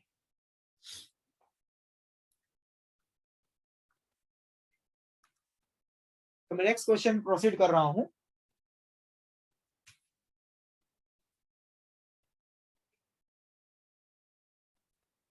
Try this question. ऐसा क्वेश्चन नेट एग्जामिनेशन में पूछा गया था, उसमें नंबर्स कुछ अलग थे प्रोबेबिलिटीज के, बट क्वेश्चन में जो कॉन्सेप्ट यूज होगा नेट वाले क्वेश्चन में भी सेम कॉन्सेप्ट यूज होगा।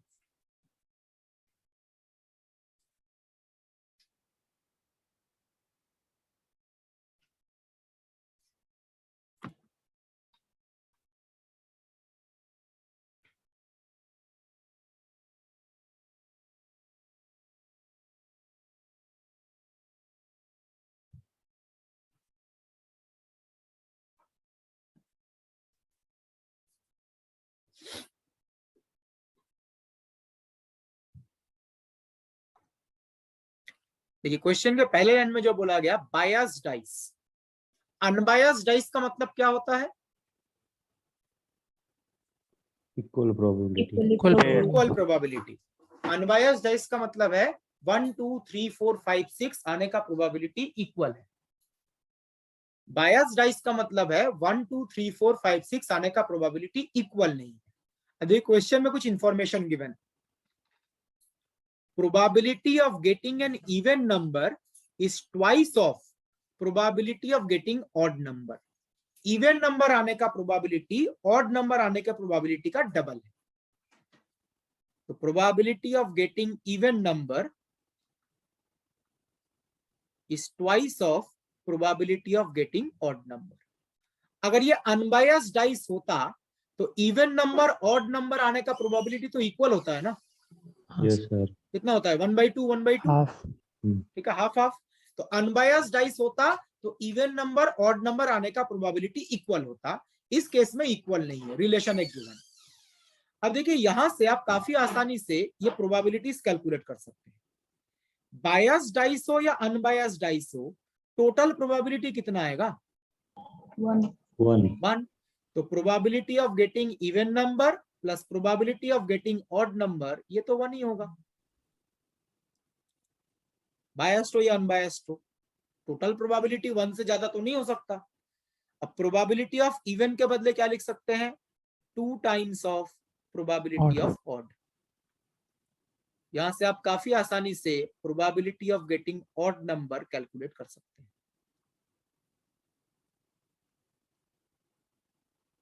तो probability of getting odd number आ जाएगा 1/3। तो probability of getting even number कितना होगा? 2/3। 2/3, इसका डबल। तो ऑड नंबर का 1/3, इवन नंबर आने का 2/3, ऐड करेंगे तो 1 टोटल प्रोबेबिलिटी। इवन या ऑड के अलावा तो कुछ नहीं आ सकता ना। तो डाइस को थ्रो करते हैं, 2/3।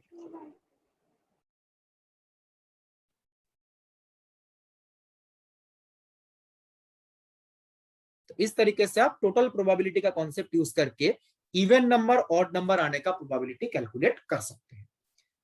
अब देखते हैं क्वेश्चन में क्या प्रोबेबिलिटी पूछा गया है। The dice is thrown twice. तो रैंडम एक्सपेरिमेंट क्या है? डाइस को 2 बार थ्रो किया गया। What is the probability that sum of 2 numbers is odd. Dice को अगर आप 2 बार थ्रो करेंगे तो 2 नंबर्स आएंगे, उन 2 नंबर्स का सम ऑड होगा, इसका प्रोबेबिलिटी। तो डाइस को 2 बार थ्रो किया गया, 2 नंबर्स आएंगे, दोनों का सम ऑड आना चाहिए। तो सम ऑफ 2 numbers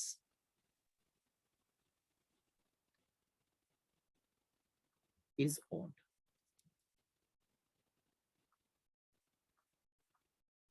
अब बताइए जिस इवेंट का प्रोबेबिलिटी पूछा गया है वो कितने तरीके से हो सकता है?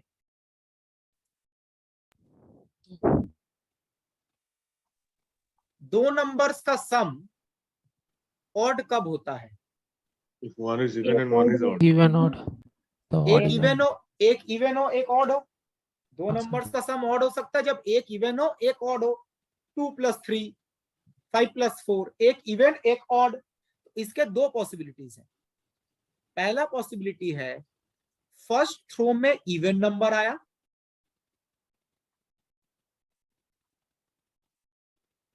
एंड दूसरा जो थ्रो है उसमें ऑड नंबर आया। तो इवन एंड ऑड, पहले थ्रो में इवन, दूसरे थ्रो में ऑड। और दूसरा पॉसिबिलिटी क्या हो सकता है? ऑड इवन, पहले थ्रो में ऑड आए, दूसरे थ्रो में इवन आए। ऑड एंड इवन, ये फर्स्ट और सेकंड थ्रो की बात की जा रही है, इवन ऑड या ऑड इवन। इन दोनों में से दोनों हो सकता है या कोई एक होगा इन दोनों में से? दोनों हो सकते। वो तो दोनों दोनों एक साथ नहीं होंगे ना। नहीं सर। पहले थ्रो में अगर इवन आया तो पहले थ्रो में ऑड एक साथ थोड़ी ना आ सकता है। No sir. तो आइदर इवन ऑड आएगा और ऑड इवन आएगा। इन दोनों में से कोई एक ही पॉसिबिलिटी, म्यूचुअली एक्सक्लूसिव है, इन दोनों में से कोई एक ही आएगा। आइदर ये तरीका होगा या ये तरीका। तो क्या करेंगे सर इवन और ऑड आएगा। अगर एक में 1 आया into 2 तो इनटू कहाँ कर रहे हैं, सम करने को बोला एंड गया। लिखे है ना सर बीच में। इवन एंड का मतलब फर्स्ट थ्रो में इवन एंड सेकंड थ्रो में इवन। इवन एंड ऑड का मतलब है पहले थ्रो में इवन आया, दूसरे थ्रो में इवन आया, ऑड आया, सॉरी। ठीक है, मैं एंड सम, बिकॉज जब इसका प्रोबेबिलिटी कैलकुलेट करेंगे तो मल्टीप्लाई करना होगा ना। तो पहले थ्रो में इवन आया एंड दूसरे थ्रो में इवन आया, तो उनका सम क्या होगा, ऑड। नाउ दोनों में से कोई एक होगा, मतलब आइदर और है, तो प्रोबेबिलिटी कैलकुलेट करके ऐड करेंगे। अब बताइए फर्स्ट पॉसिबिलिटी का जो प्रोबेबिलिटी है वो क्या है। पहले थ्रो में इवन आएगा 1/3 1/3, इवन, सॉरी 2/3। इवन आने का प्रोबेबिलिटी 2/3 कितना है, 2/3। एंड दूसरे थ्रो में ऑड आएगा 1/3। और बीच में क्या मल्टीप्लाई होगा या ऐड करेंगे, मल्टीप्लाई। 1/3 मल्टीप्लाई। बिकॉज पहले थ्रो में इवन आना चाहिए एंड दूसरे थ्रो में ऑड आना चाहिए, एंड है बीच में। ऐसे ही जो सेकेंड पॉसिबिलिटी है, पहले थ्रो में ऑड, प्रोबेबिलिटी इज 1/3, दूसरे थ्रो में इवन, प्रोबेबिलिटी इज 2/3। दोनों कैलकुलेट करके ऐड कर देंगे। 4/9। 5/9 कितना रहा, 4/9। 4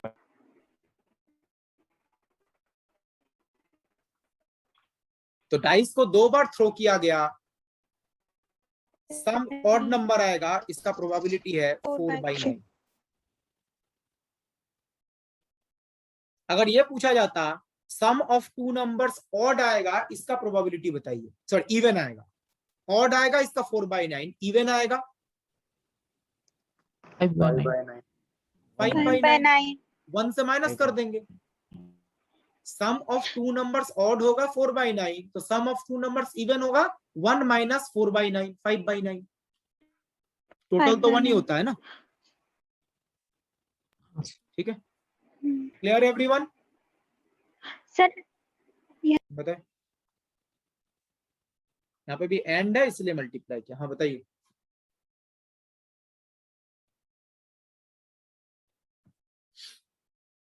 जो भी कुछ पूछ रहा है, तो मुझे वॉइस नहीं आ रहा है आपका, जो भी कुछ पूछ रहे हैं। सर इसमें जो सर दिया गया है sum of 2 numbers are odd, sir ऐसी सेम कंडीशन है क्या सेम कंडीशन, उसके बाद फिर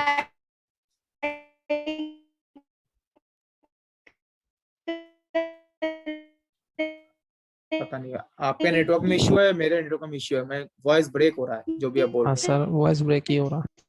उनके नेटवर्क में। सम ऑफ 2 इवन नंबर्स के लिए, यानी कि अभी आपका वॉइस सर क्या पूछा, आपको पूरा वॉइस ब्रेक करके आपने जो भी पूछा था। सर सम ऑफ 2 मेरा नंबर, एक क्वेश्चन है। बताइए। सर यहाँ पे जो आपने क्लासिफिकेशन किया है इवन और ऑड इवन, तो यहाँ पे ऑड की जगह इवन लेके हम फिर से वो अगर प्रोसेस करें तो इवन के लिए वो नहीं सही होगा, सम ऑफ 2 नंबर्स। हाँ बिल्कुल 5/9 ही आएगा। 2 नंबर्स का सम इवन कब होता है, बताइए। 2 नंबर्स का सम इवन कब होता है? इवन होगा तो Even, ऑड even, होगा। odd. बिल्कुल, दोनों इवन होंगे या दोनों ऑड होंगे। हाँ हाँ, इवन प्लस इवन भी इवन होता है, ऑड प्लस ऑड भी ऑड होता है। वैसे भी कैलकुलेट Even. करेंगे तो 5/9 ही आएगा, मतलब इवन होता है। सर यहाँ 2/3 into 2/3 लेंगे ना? हाँ बिल्कुल, और यहाँ पे 1/3 भी तो आएगा ऑड ऑड में। अच्छा अच्छा, हाँ यहाँ 2 बार, हाँ ठीक है समझ गए। आंसर सेम आएगा कैसे भी कैलकुलेट। मैं आगे प्रोसीड कर रहा हूं।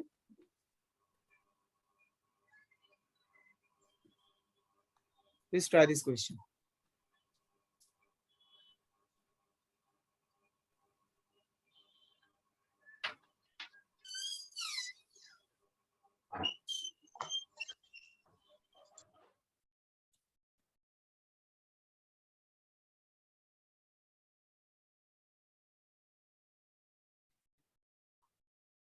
Box A contains 3 white, 5 blue balls, and box B contains 4 white, 7 blue balls.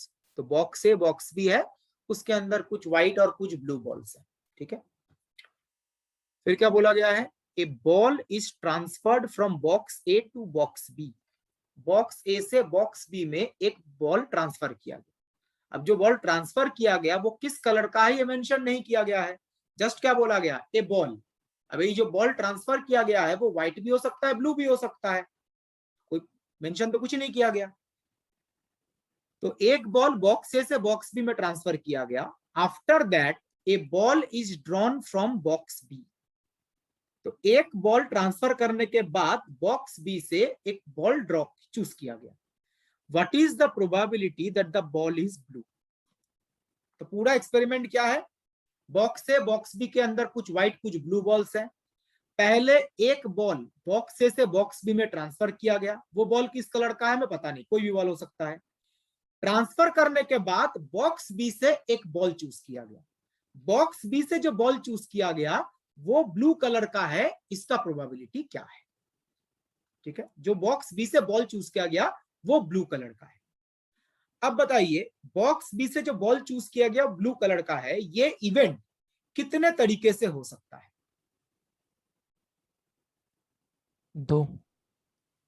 दो तरीके, बिकॉज जो बॉल आपने चूज किया है वो ब्लू है, उसका प्रोबेबिलिटी, लेकिन जो बॉल ट्रांसफर किया गया वो किस कलर का है ये तो मेंशन नहीं किया गया है ना।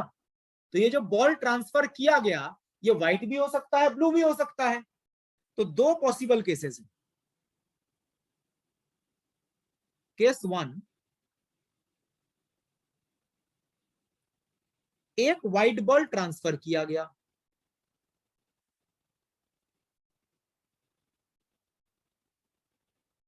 एक व्हाइट बॉल बॉक्स ए से बॉक्स बी में ट्रांसफर किया गया, एंड उसके बाद एक ब्लू बॉल सेकेंड बॉक्स से चूज किया गया, बिकॉज ब्लू बॉल का ही प्रोबेबिलिटी पूछा गया है। तो एक व्हाइट बॉल बॉक्स ए से बॉक्स बी में ट्रांसफर किया गया और फिर एक ब्लू बॉल सेकेंड बॉक्स से चूज किया गया, ठीक है।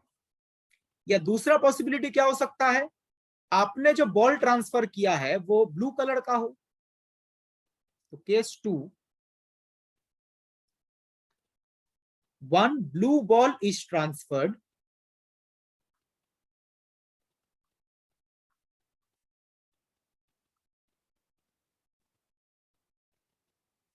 and after that one blue ball is chosen from second box.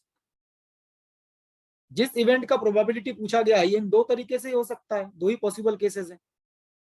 Blue ball choose किया गया है ये तो फिक्स्ड है, जो ट्रांसफर्ड बॉल है वो व्हाइट कलर का भी हो सकता है, ब्लू कलर का भी हो सकता है। क्लियर है? ये दोनों एक साथ होंगे या इनमें से कोई एक ही होगा? इनमें से कोई एक ही होगा। एक ही होगा। दो पॉसिबल केसेस हैं, इनमें से कोई एक ही होगा। और है तो क्या करेंगे, प्लस दोनों का प्रोबेबिलिटी अलग अलग कैलकुलेट करके ऐड कर देंगे। Let's do it. पहले केस 1 की बात करते हैं। एक व्हाइट बॉल ट्रांसफर किया गया बॉक्स 1 से बॉक्स 2 तक, बॉक्स ए से बी तक। तो बॉक्स ए जो है इसमें टोटल कितने बॉल्स हैं? 8। एक बॉल ट्रांसफर करना है और व्हाइट बॉल ट्रांसफर करना है। 3 व्हाइट है, एक ट्रांसफर करना है। 59/96 तो 3C1 by 8C1. So 59/96. Let me complete the question first. Sorry sir. And transfer करने के बाद क्या हुआ? एंड, तो एंड है तो मल्टीप्लाई। फिर बैग 2 से और बॉक्स 2 से एक ब्लू बॉल चूज किया गया। अगर आपने एक व्हाइट बॉल बॉक्स बी में चूज किया है, ट्रांसफर कर दिया, तो अभी बॉक्स बी में कितने बॉल्स हैं? 12 5 व्हाइट एंड 7 ब्लू। बस एक व्हाइट बॉल ट्रांसफर हो गया है ना, तो 5 व्हाइट 7 ब्लू और एक ब्लू बॉल चूज करना है। तो 7 ब्लू बॉल्स है, एक चूज करना है 7C1। 12 बॉल्स है, एक चूज करना है। तो केस 1 के कॉरिस्पॉन्डिंग ये प्रोबेबिलिटी होगा। ये पहला वाला जो पार्ट है ये रिप्रेजेंट करता है एक वाइड बॉल आपने बॉक्स ए से बॉक्स बी में ट्रांसफर किया है, और ये रिप्रेजेंट करता है ट्रांसफर होने के बाद आपने सेकेंड बॉक्स से एक ब्लू बॉल चूज किया है। मल्टीप्लाई क्यों किया? एंड है।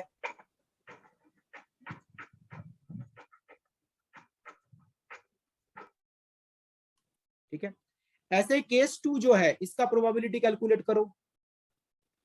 केस 2 में एक ब्लू बॉल ट्रांसफर हुआ है, ब्लू बॉल ट्रांसफर होने का क्या प्रोबेबिलिटी होगा? 5C1 add C1 into add C1 divided by 12 C1.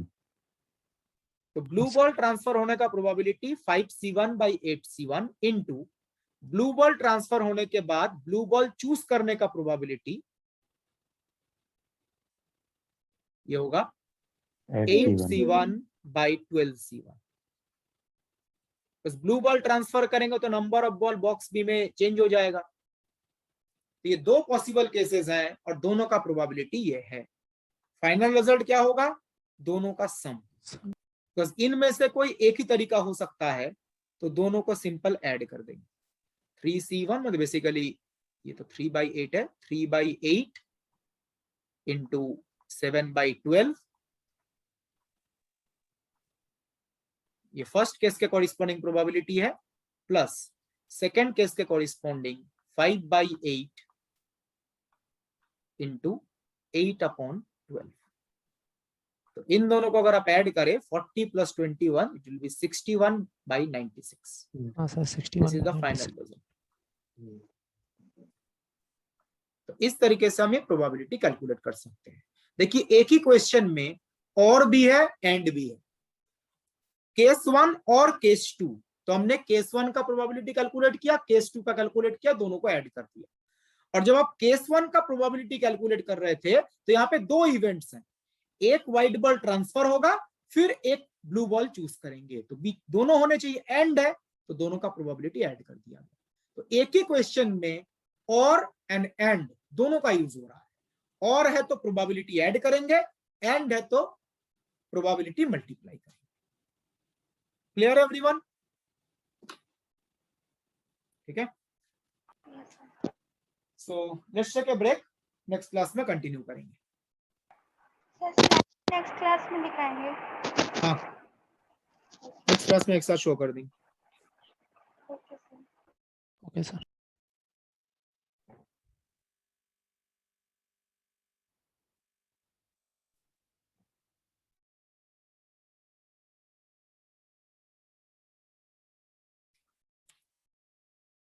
तो ठीक है, मैं मीटिंग एंड कर रहा हूं।